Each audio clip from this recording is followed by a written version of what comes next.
नमस्कार मित्रों, मैं एस्ट्रो वास्तु रिसर्चर हस्तरेखा रीडर से संजीव। आज की हमारी चर्चा का उद्देश्य वास्तु दोष निवारण के लिए जो मिरर या दर्पण है वह वास्तु दोष निवारक या ऊर्जा प्रवर्धक या नाशक किस रूप में उसको हम उपयोग कर सकते हैं।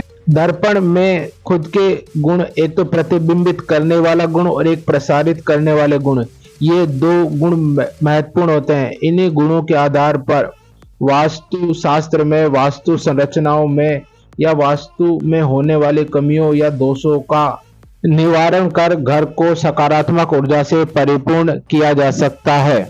इसके संदर्भ में विस्तृत चर्चा करने से पूर्व आप हमारे चैनल को सब्सक्राइब करें, लाइक करें, शेयर करें। और अब हम इसकी विस्तृत चर्चा प्रारंभ करते हैं।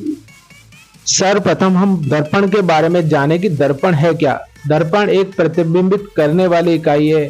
इसमें हम हमारा अंश या सामने दिखने वाले क्षेत्र को देखते हैं। यह प्रतिबिंबित या प्रसारित करने वाली वास्तु संरचना या वास्तु क्षेत्र को निर्धारित करने वाली इकाई के रूप में काम आती है। यह प्रकाश प्रवर्धक इकाई है जो अंधकार या नकारात्मक ऊर्जा का नाश करती है और वह जिस क्षेत्र पर पड़ती है वहां की ऊर्जा को प्रवर्धित करती है और परिवर्तित करती है। यह सकारात्मक ऊर्जा वर्धी प्रवर्धक इकाई है। यह वह प्रवर्धक इकाई है जो दिशा विशेष में स्थापित कर उसकी सकारात्मक या नकारात्मक ऊर्जा को प्रसारित कर सकती है या अवशोषित कर सकती है।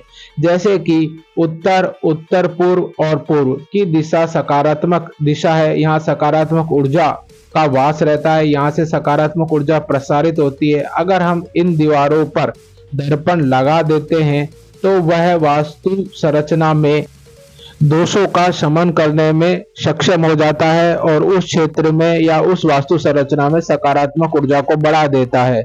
इसी प्रकार दक्षिण, दक्षिण पश्चिम, जिसे नैऋत्य कोण भी कहते हैं, तथा पश्चिम के क्षेत्र में दिशा पर मिरर लगाने से नकारात्मक ऊर्जा का संग्रह होता है, जिससे कि हमें उसे नकारात्मक ऊर्जा प्रसारित होती है और उसका हमें नुकसान झेलना पड़ता है। पश्चिम दिशा में मिरर से ग्रह और ग्रहवासियों को प्रत्येक कार्य में विलंब, जैसे कि विवाह, शिक्षा, रोजगार में विलंब, घर में एकांकी रहना, सब सदस्य एक दूसरे से बात नहीं करना देखने को मिलता है। और मिरर जो दक्षिण या पश्चिम के जो स्वामी होते हैं उनकी नकारात्मक ऊर्जा को सर्वाधिक प्रसारित कर हमारे अच्छे सकारात्मक कर्मों को रोक देता है।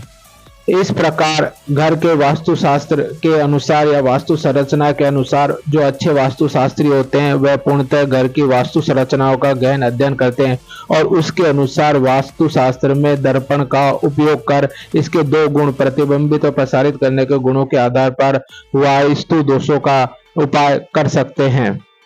प्रथम, प्रसारित उत्तर पूर्व, उत्तर और पूर्व में दर्पण लगा हो या घर के कमरे में लगा हो या कमरे की संरचना में लगा हो, वास्तु संरचना में सकारात्मक ऊर्जा को संग्रह करता है और यह उस क्षेत्र की नकारात्मक ऊर्जा को घटाता है और उस क्षेत्र के स्वामी की सकारात्मक ऊर्जा को बढ़ा देता है।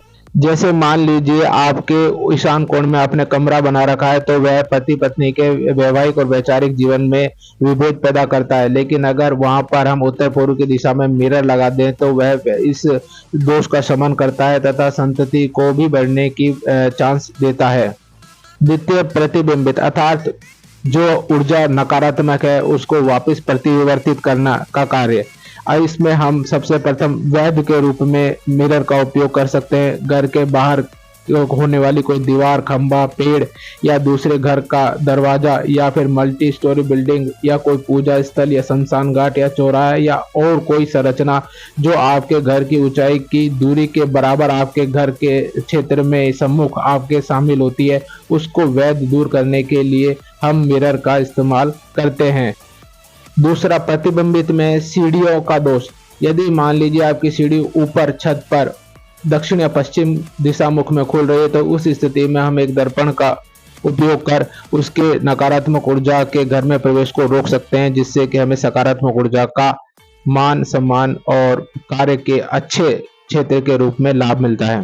प्रतिबिंबित में तीसरा, वास्तु संरचनाओं के दोष का भी समन होता है। जो मान लीजिए ईशान कोण में जो पूर्णतः प्रतिबिंबित क्षेत्र होता है यह हल्का होना चाहिए, खाली होना चाहिए, नीचा होना चाहिए, बगीचा युक्त क्षेत्र या प्रशस्त होना चाहिए, किंतु आज की परिस्थितियों के हिसाब से यह दूषित होता है, जिसे हम यहाँ पर उत्तर पूर्व की दिशा में मिरर लगाकर इसके दोष का शमन कर सकते हैं।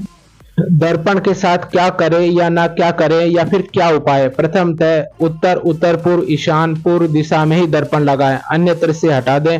अन्यत्र होने पर आवश्यकता अनुसार उस दर्पण का उपयोग करें और उसे अनुपयोग होने की स्थिति में ढक दें। आमने सामने दर्पण नहीं लगाएं। नकारात्मक दिशा दक्षिण, दक्षिण पश्चिम, नैऋत्य और पश्चिम दिशा में दर्पण नहीं लगाएं, नहीं तो नकारात्मक ऊर्जा की वजह से वे हमें परेशान करेंगे, या फिर उन्हें आप तत्काल ढक दें। मिरर आदम कद नहीं होना चाहिए जिससे कि आपका प्रतिबिंब पूर्ण रूप दिखे। टूटा चटका दर्पण, धुंधला दर्पण उपयोग में नहीं करें। शयन कक्ष मिरर से प्रतिबंधित क्षेत्र है, वहां मिरर नहीं होना चाहिए। मिरर को सदा ढककर रखें, उसे खुला नहीं छोड़ें। गोल और षटकोणीय दर्पण ही इस्तेमाल करें। परमात्मा आप पर कृपा करे। धन्यवाद।